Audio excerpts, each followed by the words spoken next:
So let's get started. Hello everyone, welcome to our YouTube channel, that is UPSC Geek by NRG. Today in this lecture number 29, we will be basically doing with the final part of Rousseau, that is part 4 of Rousseau, where we will be mainly dealing with the criticism of Rousseau's theory of general will, which is the very important part in order to attempt any answer holistically. Okay, so his idea of general will was basically an pedestal upon which the entire ideology of democracy has been built. Okay, so in the previous lecture, that was lecture number 28, we have mainly seen the Rousseau's concept of general will, right, where he mainly propounded the idea that the serpent of private property is the main cause of state of anarchy in his post property state of nature, right. And we have seen the main composition of his theory of general wills, that were the individuals and the community who formed the political society, and they surrendered all their powers in order to form the general will. Then we have seen his types of will, which he divided into two parts, that was actual will and real will. So real will being higher, nobler and more supreme in nature, he taken into consideration the real will into his contract of general will. Why?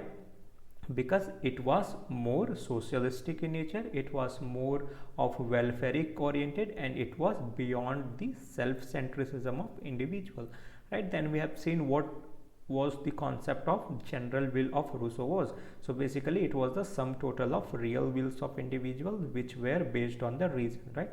Then we have seen what is the difference between the concept of general will and will of all, right. So general will is the real general will of everyone, and he says that the will of all is basically the will of the majority government, right. And if we will eliminate the selfish ends from the majority, then it will also become general will. Then we have seen some of the attributes of general will. Then we have understood this most profound idea, which says that Rousseau as a thinker of paradox, where we have understood the different polarities in his ideas, that if in one hand he is considered to be individualist, on the other side he stood as an absolutist. Then at the same time, if in one hand he stood as a democrat, then on the other side he taken the flag of being socialist, right. And how the socialist movement in the 19th century was inspired by his idea of private property.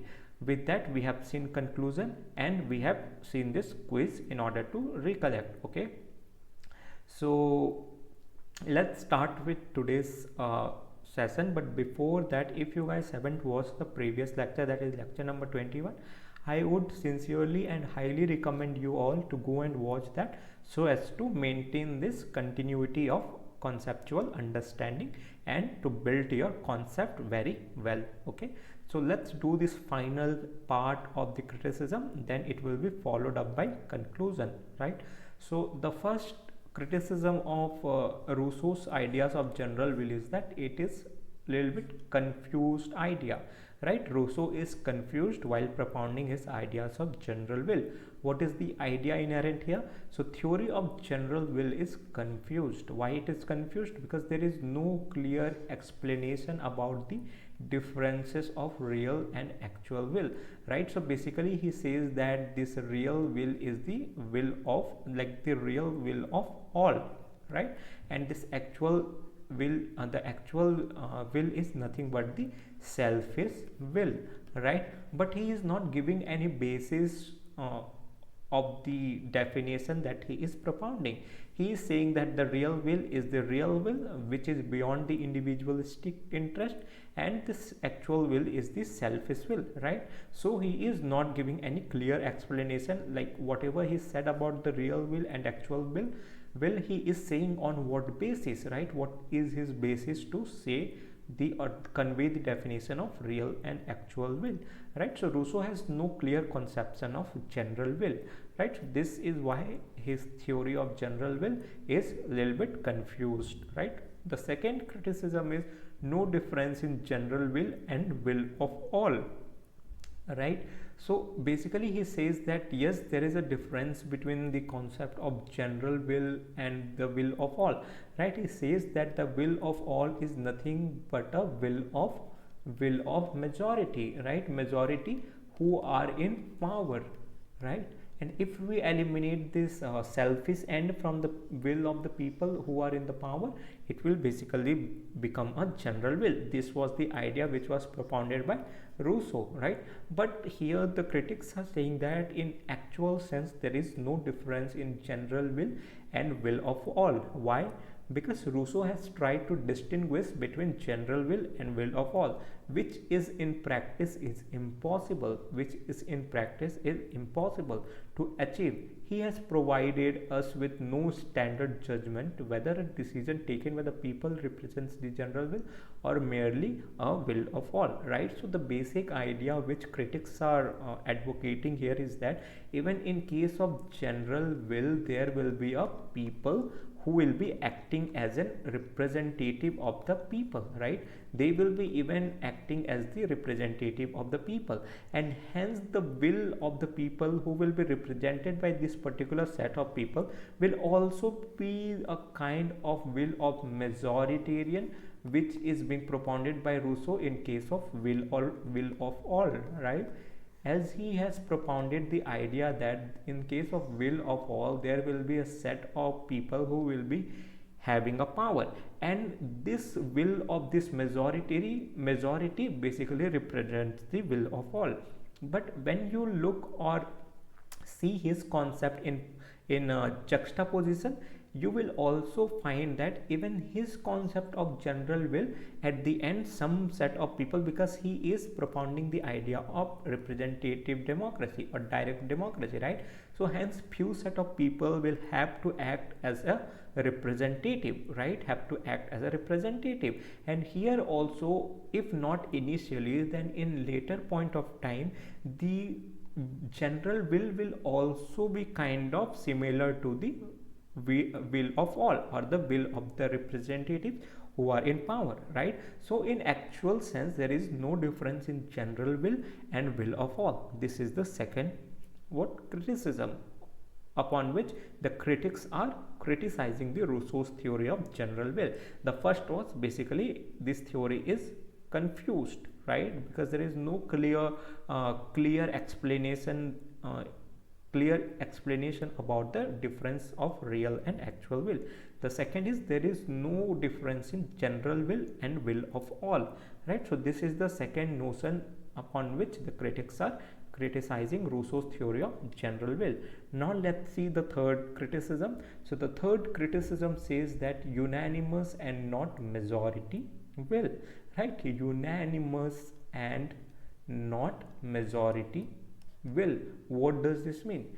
General will of Rousseau is unanimous will and not a majority will. What does this term unanimous mean, right? So unanimous will and decisions are possible only in the animal and not in humans, right? So what does this mean?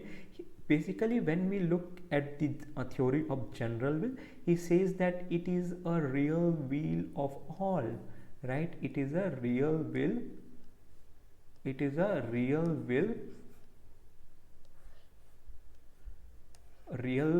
will of all, right? And hence it becomes unanimous will. It becomes what? Unanimous will, because it is real will of all, and hence it becomes unanimous. What is the term unanimous mean? It is basically mean the agreement of all, right? But in the case of humans, in the case of Homo sapiens, it is not possible that something is without criticism, right? No criticism or no counter thoughts or no against thoughts are not possible. The unanimous agreement is only possible in case of animals and not in humans. Why? Because in animals, each and every animals are driven by their biological instincts, right? They are all driven by their biological instincts, and for them their final goal becomes what? Similar. Their final goal becomes same: the goal of procreation, the goal of preservation, the goal of sustenance. In case of animal becomes same, and in case of human it is less likely that it will be unanimous, right? And here Rousseau is saying that the real will is unanimous, right? Real will is some total, general will is the, as in the case of Rousseau, his concept of general will was what? General will was nothing but sum total of real will of all, right? Sum total of real will of all, right? But critics are saying that this is not the will of majority. This is not a will of all, but this is a kind of unanimous will. Unanimous will, right? And when we talk about humans, it is not possible to have a unanimous will, because people will have their differences. People will have their difference in opinions, their difference in thought, right?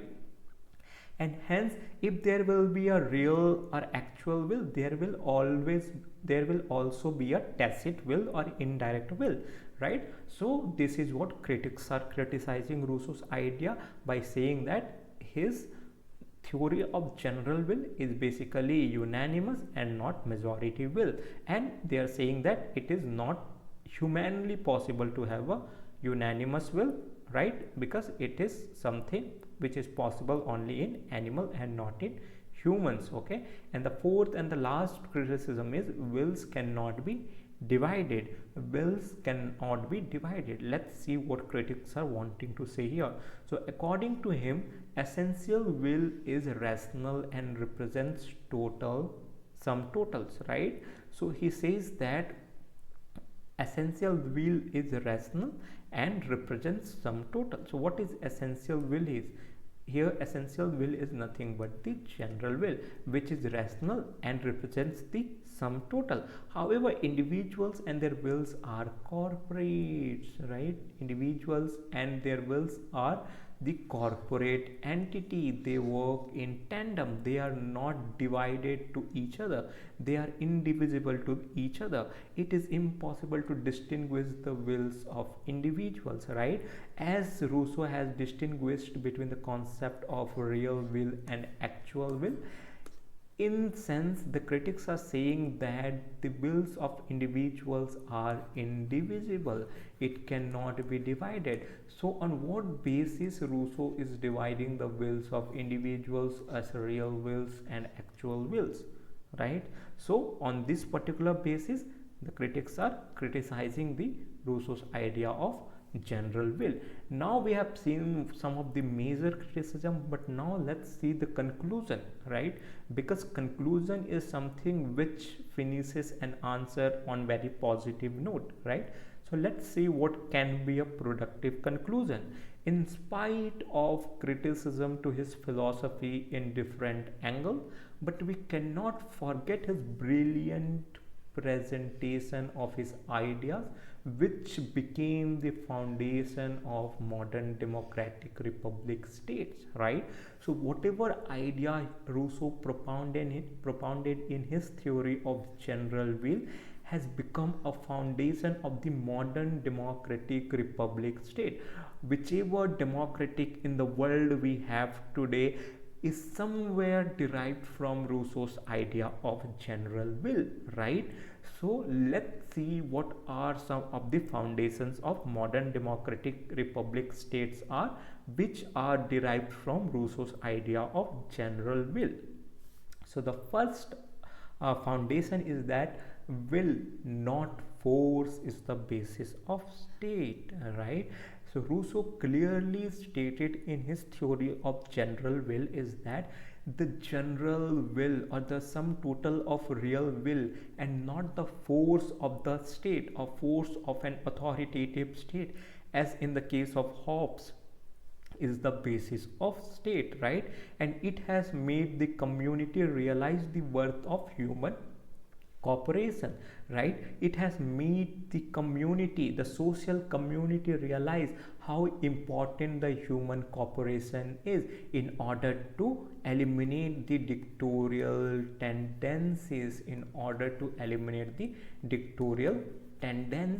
right? So it has made Rousseau's idea of general will has made us realize that how important the human cooperation is in today's world, right? In order to live in harmony, in order to prosper in society, we being a social animal need to cooperate in order to work together and grow together. The concept of Vasudeva Kutumbakam by the Honorable Prime Minister Sri Narendra Modi, right? That is a kind of clear manifestation of his idea of general will, that is the human cooperation, human being a family, right? And how important it is to cooperate when it comes to human sphere, right? So this is one of the most important foundation of modern democratic state, right? That how important general will of the people is. And what are the values of democracy which has been derived out of that? The basic value is representative democracy, in some Western European countries direct democracy, right? So these are the clear manifestation of his foundation value, that is will not force is the basis of state, right? The will of the Indians is important while we represent our country in the parliament by rendering, or by what, by rendering our will in order to select the representative whom we want to obey, right? So this is the first point. What is the second idea or the second foundation value? Theory of general will is the basis of true democracy in true sense, right? The theory of general will. What is the theory of general will? General will is the sum total of real wills of citizens, right? Real will of citizens. And this idea of theory of general will is the basis of true democracy in true sense, right? Why? Because in each and every democracy, the sum total of wills of citizens are taken into the consideration while deciding the representation of the nation, right, in the respective parliaments, right? And hence his theory of general wills becomes very sacrosanct, it becomes very important as a basis of true democracy in true sense, right? So this is the second point. What is the third point? Idea of general good, right? When he distinguished between the concept of actual will and real will, he basically distinguished the two concepts on the basis of the selfish end, right? That actual will is inherent in it a selfish end, or it is very individualistic in nature, right? But when he talked about the real will, he explicitly stated that the real will is the welfaric, far-sighted, far-sighted, far-sighted and socialist oriented in nature. It talks about the welfare of community as a whole, not a welfare of any individual. And since the real will is a part of general will, it is an idea of general good of a society as a whole, and not in the case of actual will, where the will of majority will be prevailing. So right, so here the idea of general good of the society or community as a whole is the idea behind the modern democratic republic state, which was inspired by Rousseau's idea of general will. What is the fourth point? Corporate character of state, right? Corporate character of state. What is corporate character of state? So the corporate character of state is basically the cooperation between the different organization or institutions within the state, right? As he has taken a real will of all, each and every individual, which included societies, which included people, which included institutions, and how they have collaborated between them in order to give rise to their concept of general will.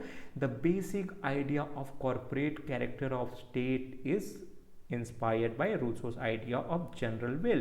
We have seen how various institutions, right, even in our country, how judiciary, how legislature, how executive, they work in tandem with each other in order to sustain our democracy propitiously or fruitfully, right? So this corporate character of state is being derived from Rousseau's idea of general will. And in order to run a state efficiently, how important it becomes to have this corporate character of the state, where there is a mutual cooperation between the three organs of the government, that is legislature, executive and judiciary, right? So this is how beautifully the foundation values of modern democratic states are being inspired by the ideas of Rousseau's general will. And the last is the theory of nation state, right, which is again the basic premise upon which the idea of general will is based, right? In order to promote the inclusive welfare of each and everyone, there is a state which is being formed by the general will of the people, and which is a product of the general will and inherent idea behind the theory of nation state. A formation of nation state in order to promote the welfare and promote the sense of peace and harmony in the society, so as to mutually prosper and grow, right? So these are the 5 foundations of modern democratic republic states, which are based on the or inspired by the Rousseau's idea of general will. This was all about the criticism and conclusion of general will. So all right, so let's end today's lecture with this quiz, which was the question for yesterday as well. It says that which one of the following statement is false regarding Rousseau's general will, right? So the first option here is that it is the sum total of real will of individual, right? So this option is absolutely right, because in his theory of general will we have already seen that his theory is nothing but a sum total of real wills of all, right? The second option is by following general will one follows himself. This is absolutely right. Why? Because the general will is again sum total of wills of all, and hence, and since it is made by the wills of all, if one follows this general will, he will also follow himself, right? So this option also becomes absolutely right. It is always good, right, and universal, right? We have seen in the attributes of general will that yes, his theory of general will is good, right, and universal. Why? Because it is a product of reason. It has been made through deliberation, debate, and through the consciousness, right, which was very rigorous in process, and hence it becomes always good, right, and universal. Which is the last option we are left with? State cannot force people to follow it. Does it sound right to you? Right? If people are following general will and if state cannot force people to follow it, does it sound right to you?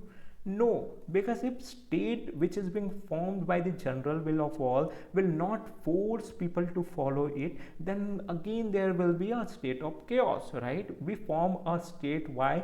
Because to ensure peace and harmony in the society. And as per the law, covenant without sword is nothing but a word. If state will not force people to follow it, then again the post-property state of nature will emerge, which will be chaotic, and hence this statement becomes false here. Since general will, people are surrendering their rights and power to the state here can force people to follow it. State here can make mandatory for people to follow it, right? So this statement becomes absolutely false, and hence this answer is the right answer for us, right? So with this we are almost done with the Rousseau's part, right? And the answer which was given correctly yesterday was Mr. Aditya. I really appreciate your dedication, man. My sincere hats off to you. I genuinely liked your efforts throughout. Keep hard working in the same manner, and I am sure you will have a name in the holy list of UPSC, that is the rank list.